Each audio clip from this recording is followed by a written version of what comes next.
ትወልዳለች። ይህንን ቃል በሰማ ጊዜ አረጋዊው ስምዖን ያስተዋለ አንድ ነገር ነው። ክርስቲያኖች እንዴት አለ? ይህንን መጽሐፍ ከዕብራይስጥ ወደ ዕብር ከቀየርኩ ድንግል በድንግልና ትወልዳለች ብዬ ቢቀይር አለ መጽሐፍ በአይሁዶች ዘንድ ተቀባይነት አያገኝም። ዝቅ ያለ ተቀባይነት ነው የሚያገኘው አለ።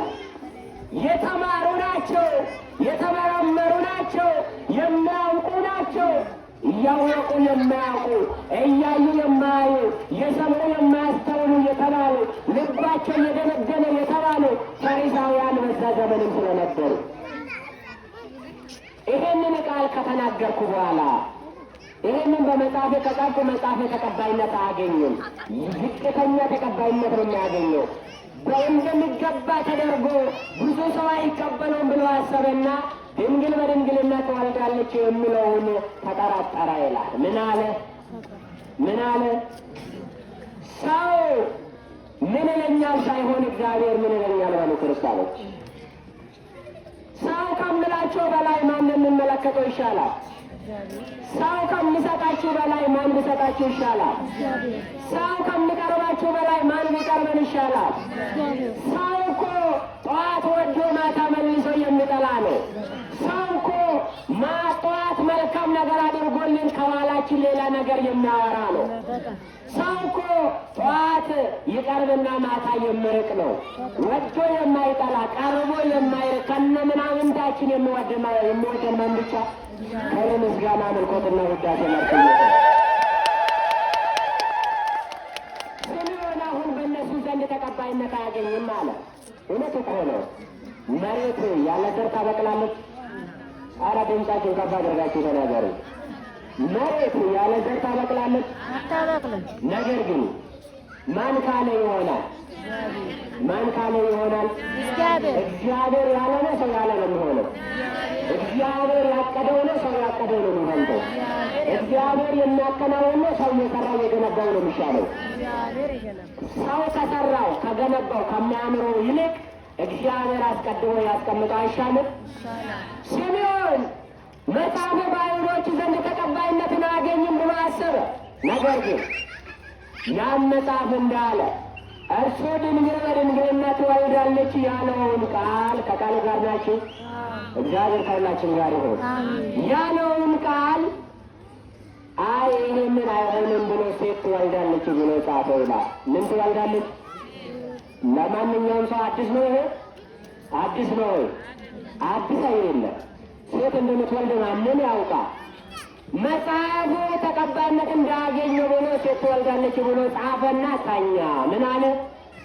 ነገር ግን የእግዚአብሔር መልአክ መጣና ሴት ትወልዳለች ያለውን ቃል የነቢየ እግዚአብሔር የተነገረው በነቢየ እግዚአብሔር የተነገረውን ቃል ድንግል በድንግልና ትወልዳለች ብሎ ቀይሮት ሄደ ይላል።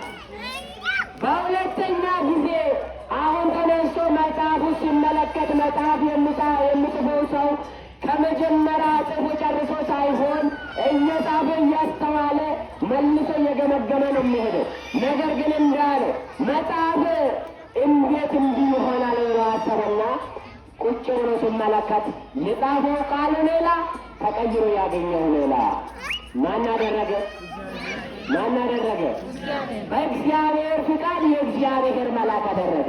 አሁን ያኛውንም ቀይሮ በሦስተኛ ጊዜ አሁን ድንግል በድንግልና ትወልዳለች ብሎ የእግዚአብሔር መልአክ የጻፈውን አጥፍቶ ሴት ትወልዳለች ለማለት ስል ለስምዖን የእግዚአብሔር መልአክ ተገለጠ ይላል። የማን መልአክ? የማን መልአክ? የእግዚአብሔር መልአክ። ሰው ሲጠራጠር በውስጣችሁ የሆነ ከባድ ነገር ገብቶባችሁ ጥርጣሬ ውስጥ ስትገቡ እግዚአብሔር ያድናል። በየሆነ ምክንያት በየሆነ መንገድ እረፍት ይሰጣችኋል፣ መልስ ይሰጣችኋል። ሰው በተጨነቀ ጊዜ፣ ተስፋ በቆረጠ ጊዜ ሰውን ከጭንቀት የሚያሳርፍ ተስፋውን መልሶ የሚያለመልም እግዚአብሔር ብቻ ስለሆነ ተስፋ ቆርጣችሁ ደግሞ መልሳችሁ መልሱን ያገኛችሁት የላችሁ? አዎ። ስምዖን በጥርጣሬ ውስጥ ነበረ። ነገር ግን እግዚአብሔር አለ። አሁን የእግዚአብሔር መልአክ ተገለጠለትና ድምፁን ሰማ ይላል። ክብር ምስጋና ለመድኃኔዓለም ይሁን።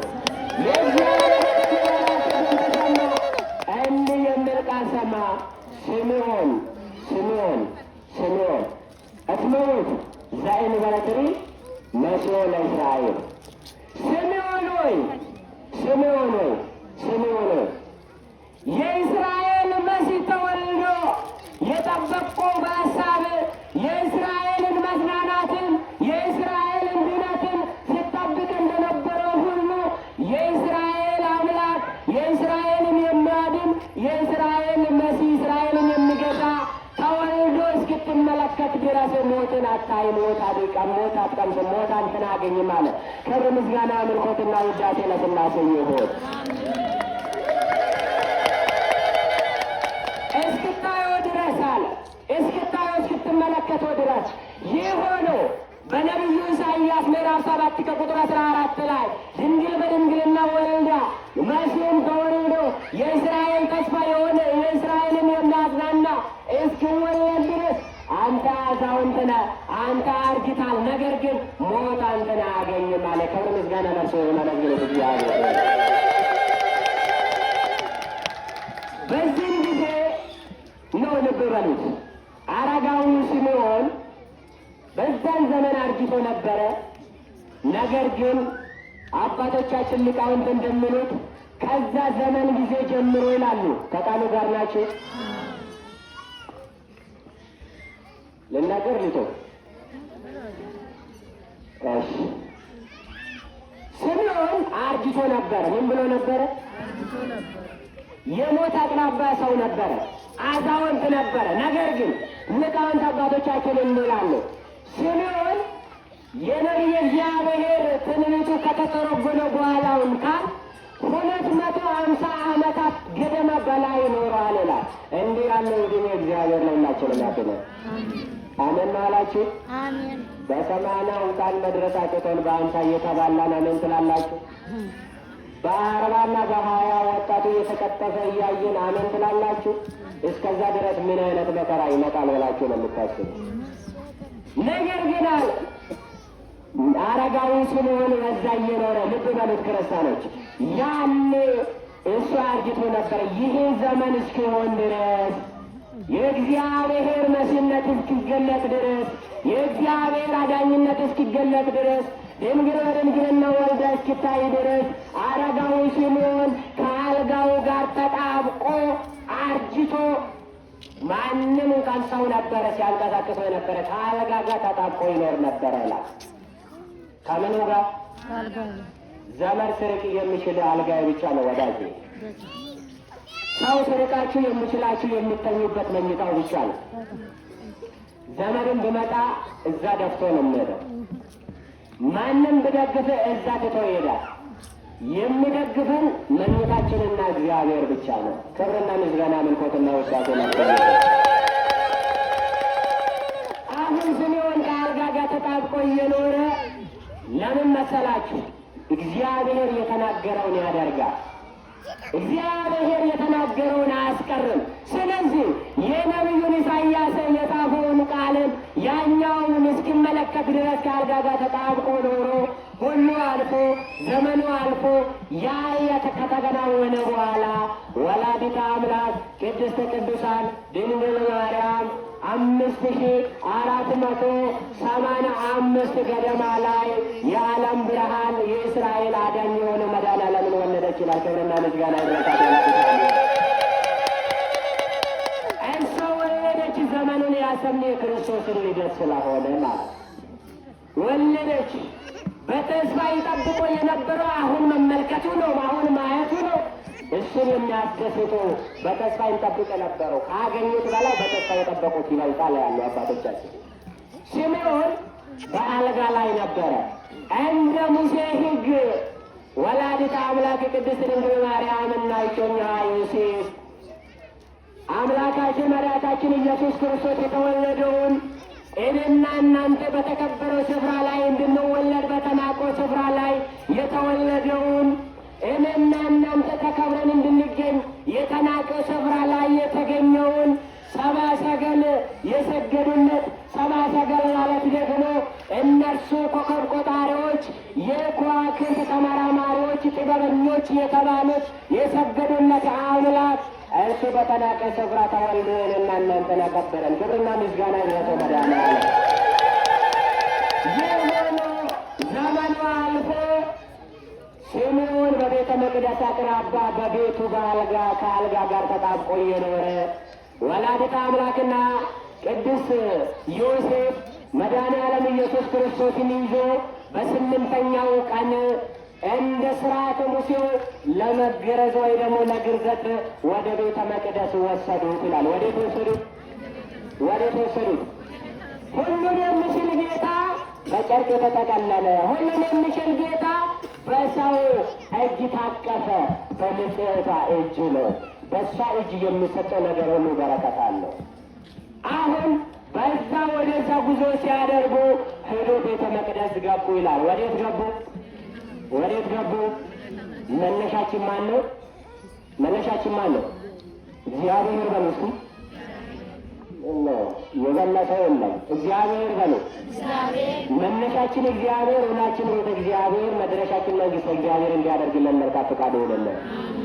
አሁን ቤተ መቅደስ እንደገቡ በአቅራቢያው ስለነበረ በአልጋ ላይ ተጣብቆ የኖረው ሰው አረጋዊ ስምዖን መንፈስ ቅዱስ ሞላበትና ከአልጋው ብድግ ብሎ ተነሳ። ወደ ቤተ መቅደስ ጉዞውን ሩጫውን አደረገ ይላል። በአልጋ ላይ ሳለ መንፈስ ቅዱስ ሞላበት አለ። ሲጠብቆ የነበረውን ለማየት ወደ ቤተ መቅደስ ጉዞውን አደረገ። መንፈስ ቅዱስ የሞላበት ሰው ጉዞውን ወደ ቅድስት ቤተ ክርስቲያን ያደርጋል። መንፈስ ቅዱስ ያደረበት ሰው ጉዞውን ወደ ቤተ መቅደስ ያደርጋል። ክፉ አጋንንት የሞላበት ሰው ሌላ አዳራሽ ላይ ነው ያለው። ምንም ሰዓታቱ፣ ማህሌቱ፣ ክዳኑ፣ ቅዳሴው፣ ወንጌሉ ወደ ሌለበት ስፍራ ነው የሚወስደው።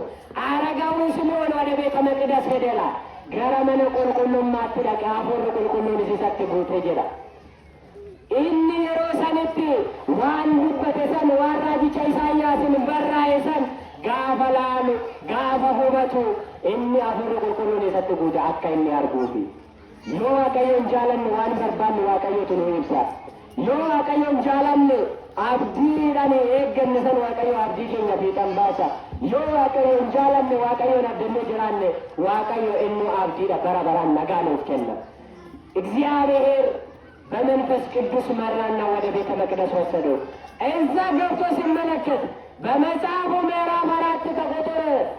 ምዕራፍ 7 ከቁጥር 14 ላይ የተጻፈውን ቃል የእግዚአብሔር መልአክ ቀይሮ አትዘርሶ ብሎ ያዘዘውን ቃል እስክታየው ድረስ አትሞትም ያለውን ቃል በዛ ቤተ መቅደስ ውስጥ እንደ ከዋክብት የሚያበራ እንደ ፀሐይ የሚያንጸባርቅ የዓለም ብርሃን የሆነው መድኃኔዓለምን አቅፋ አንዲት የተከበረችን ሴት አገኘውላል። ክብርና ምስጋና አምልኮትና ውዳሴ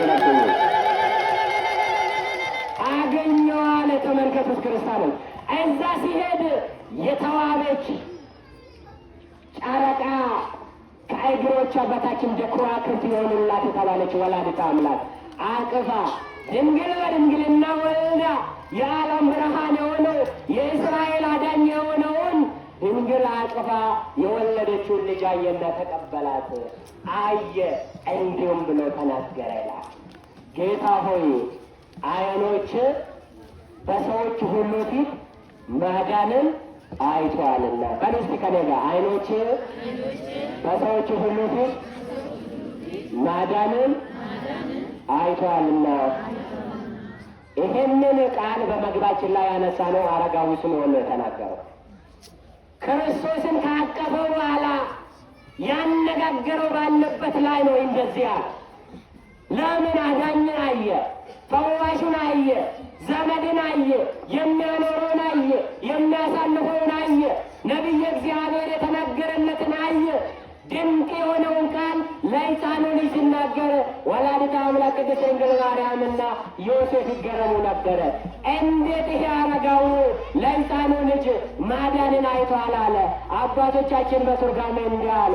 ዓይኖቼ ቀደም ብሎ አይቷል ያለው 3 ዓመት ከ3 ወር ሌሎቹ በትምህርት ሌሎቹ በታምራት ሳይሆን አስቀድሜ ባይኔ አይቻለሁ። 3 ዓመት ከ3 ወር ሌሎቹ ሲሰራ የነበረው ድንቅ ታምራት የምታደርገውን ሳይመለከቱ እኔ ማዳንን፣ እኔ መፈወስን፣ እኔ ድንቅ ታምርን አይቻለሁና አሰናብተኝ ብሎ ተናገረ ይላል። ክብር ምስጋና ለመድኃኔዓለም ይሁን። ለዚህ ነው ክርስቲያኖች ነቢየ እግዚአብሔር ኢሳይያስ በዚሁ በመጽሐፉ ምዕራፍ 9 ከቁጥር 2 ጀምራችሁ ስታነቡ እንዲህ ይላል። ምዕራፍ 9 ከቁጥር 2 ላይ እናንተ ከቁጥር 1 ጀምራችሁ አንብቡት። ምዕራፍ 9 ከቁጥር 2 ላይ በጨለማ የሄደ ሕዝብ ላይ ብርሃንን አየ። ምንን አየ? በምን ሄደ ውስጥ? በጨለማ የሄደ ሕዝብ ብርሃንን አየ። በሞት ጥላ ሀገርን ለኖረው ብርሃን ወጣላቸው ይላል። ብርሃን ወጣላችሁ። ታማችሁ የዳናችሁ፣ አጣችሁ ያገኛችሁ፣ ሰው ርቃችሁ መጨረሻ ላይ በሰው የተከበባችሁ፣ ወገን ዘመን ርቃችሁ የነበረው በወገን ዘመን ደግሞ የበዛችሁ፣ ተምራችሁ ያወቃችሁ፣ ደግሞ በእግዚአብሔር ቸርነት ቆማችሁ የሄዳችሁ ብቻ አመስግኑት እግዚአብሔር። በሞት ጥላ ስር የነበሩ ብርሃን ወጣላቸው። ሕፃን ተወልዶልናልና ወንድ ልጅን ተሰጥቶናልና አለቅነቱን በጭንቃው ላይ ይሆናል። ስሙ ድንቅ ነው፣ ድንቅ መካሪ፣ ኃያል አምላክ፣ የዘላለም አባት፣ የሰላም አለቃ ተብሎ ይጠራሉ። የምን አለቃ? የምን አለቃ? በዚህ ዓለም ላይ ሰው ብናገር ወይ እኔ ራሴ ብናገር፣ አንድ አክቲቪስት ብናገር አንድ ብሔር ወክሎ ነው። ስንት ብሔር? ስንት ብሔር? አንድ አክቲቪስት ብናገር አንዱን ብሔር ወክሎ ነው። አንዱ ፖለቲከኛ ብናገር ለራሱ ጥቅም ነው። ደግሞ አንድ ምሁር ብናገር ለራሱ ደንታው ነው። ነገር ግን እግዚአብሔር ሲናገር ለስንቱ ነው? ለስንቱ ነው? ለሁሉ ነው። ለወደቀው፣ ለተነሳው፣ ለቆመው፣ ለደከመው፣ ለታመመው፣ ላልታመመው፣ ለአጭሩም፣ ለረጅሙም፣ ለቀዩም፣ ለጥቁሩም፣ ለዛኛው ለዚኛው ሳይል የእግዚአብሔር ቃል ሁላችንም ያሳክማል፣ ሁላችንም ያሳርጋል። ክብር ምስጋና ለእርሱ ይሁን። ነቢዩት እግዚአብሔር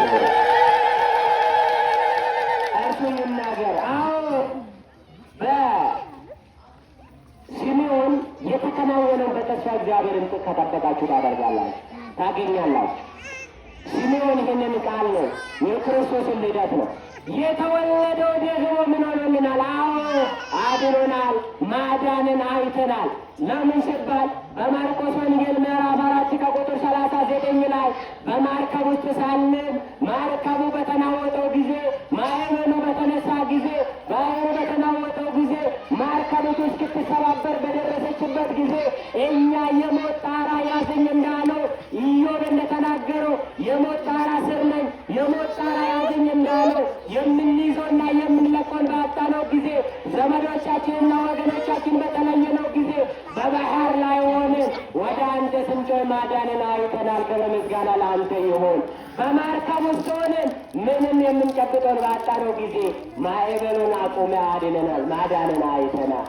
በዮሐንስ ወንጌል ምዕራፍ 8 ከቁጥር 4 ላይ ያቺ አመንዝራ ተብላ የተያዘችው ሴት ክርስቶስ ከተወለደ በኋላ ክርስቶስ ማስተማሪን ከጀመረው በኋላ አመንዝራ ናት ተብላ በአይሁዶች ተይዛ ወደ ክርስቶስ ከመጣች በኋላ እቺ ሴት ስታመነዝር ተይዛ ተግኝታለችና አንተ ምን ትፈርድበታለህ ብሎ ድንጋይ ጨብጦ ጠላቶቹ በከበባት ጊዜ ተስፋ እግዚአብሔር ብቻ፣ አዳኟ እግዚአብሔር ብቻ፣ የምራራለት እግዚአብሔር ብቻ። እርሷ ወደ እሱ አየችው፣ በዓይንም ለመነችው፣ በልባ መለቀሰችው። እነርሱ በድንጋይ ይወግሯት ነበረ። የሚወግረውን የሚያስቀር ጌታ መድኃኔዓለም ኢየሱስ ክርስቶስ እሷን አዳነ። ክብር ምስጋና ለእርሱ ይሁን። ማዳናችን አይተናል። በማርቆስ ወንጌል ምዕራፍ 10 ከቁጥር 48 ላይ ብዙ ሰዎች የናቁት ሰው፣ በመንገድ ላይ የወደቀውን ሰው የሰማችሁ ነው። በመንገድ ላይ ወድቆ ደግሞ መንገዱም የተበላሸ በጭቃ ውስጥ የተቀመጠው ሰው፣ ሰው ሁሉ ፊቱን አዙሮበት፣ ሰው ሁሉ እንዳይናገር ያደረገ፣ ሰው ሁሉ አፍንጫውን ይዞ የሚያልፍበት ሰው ክርስቶስ በዛ መንገድ ሲመጣ ወደ እርሱ ጮኸ። ወደ ማን ጮኸ? ወደ ተወለደው ልጅ፣ ወደ ሕፃኑ ልጅ፣ ወደ መድኃኔዓለም ወደ ኢየሱስ ክርስቶስ ጮኸ። እሱ ሲጮህ ብዙዎቹ ዝም በላሉ። እንዳትናገር ችግርን ለእግዚአብሔር እንዳትናገር፣ የምታስበውን ለእግዚአብሔር፣ ያስጨነቀው እነሱ እንዳትናገር፣ የሆንከው እነሱ እንዳትናገር ብሎ ብዙዎቹ አፉን እንዲዘጋ ባደረጉ ጊዜ እርሱ ደግሞ ተናገር አለ። ችግሩን ተረዳ። ዓይነ ስውር ነበርና ዓይኑን አበራለት። ማዳንን አይተናልና ክብር ምስጋና ለእርሱ ይሁን። እኔና እናንተ ያላስተዋልነው ብዙዎቻችን ወጥተን ስንገባ በእርሱ መሆኑን፣ ተኝተን ስንነሳ በእርሱ መሆኑን፣ ሰው እንኳን ያነከ እየበላውን ያለው ያለ እግዚአብሔር ፍቃድ እኮ መዋጥ አይቻልም። ክርስቲያኖች እኛ የምንበላው በቸርነቱ መሆኑን ሰው ቢሆን ምን ያህል ያስከፍለናል? የምንስበው ንጹሕ አየር ሰው ቢሆን ምን ያህል ይጠይቀናል? በዕድሜያችን ዘመን የሚያኖረን ጌታ፣ የሚመግበን ጌታ አዳኝነቱን እኛ ከቀን ወደ ቀን፣ ከጊዜ ወደ ጊዜ፣ ከደቂቃ ወደ ማይክሮ ሰከንድ የተመለከትን ነው። ስለ አዳንከን ክብር ምስጋና ለአንተ ይሁን። አመስግኑት እግዚአብሔር።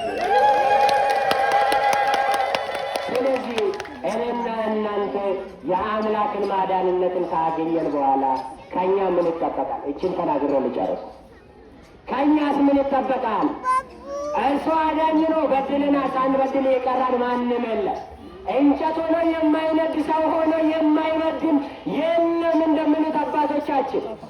ብዙዎቻችን በድለናል። ያላመነዘረው የለም፣ ያልገደለው የለም፣ ሰውን የሸጠው ያልሸጠው የለም፣ ሰውን ያላስለቀሰው የለም፣ መታው ያልበላ የለም። በሰው እውነት ላይ ድንጋይን የከመረው በሐሰት የሐሰትን ድንጋይ ያልከመረው የለም። በድለን በፊቱ ያቆመን፣ አጥፍተን በፊቱ ያቆመን፣ ኃጢአታችንን ጠልቶ እኛ ኃጢአተኞችን የወደድን መድኃኔዓለም ይክበር ይመስገን ማዳኑን አይተናልና እሱ ነው በፊቱ ያቆመን። ክብር ምስጋና ለእርሱ ይሁን። አመስግኑት እግዚአብሔር። ስለዚህ እኔና እናንተ ደግሞ ምን እናድርግ ስንል በንስሐ እንባ ወደ እግዚአብሔር እንመለስ። ወደ ማን እንመለስ? ወደ ማን እንመለስ? በምን? በንስሐ እንባ። እርሱ እነኛ 10 ልምጻሞችን ካዳነ በኋላ ልምጻሙን ካዳነ በኋላ ሄደና ራሱን ለካህን አሳየን አለ። ራሱ ከልምጹ አንስቶታል። ነገር ግን ለካህናት የሰጠውን ስልጣን ለካህናት የሰጠውንና ባርኮ የሰጠውን ሰማያዊውን ስልጣን ለመግለጥ እዛ ሄድና ራስን ለካህን አሳያለ። ሄዳችሁ የተቸገራችሁን ችግራችሁን ለካህን አሳዩ። የእግዚአብሔርን መስቀል ነው የጨበጡት። ጭንቀታችሁን ለካህናት አሳዩ።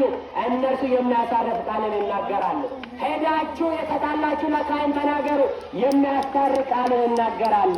እንዲህ ያለው አምላክ ነው አለን። ክብርና ምስጋና ለእርሱ ይሁን። ዓይኖችን በሰዎች ሁሉ ፊት ማዳኑን አይተዋልና ወስብሐት ለእግዚአብሔር ወለወላዲቱ ድንግል ወለመስቀሉ ክቡር። ይቆዩ።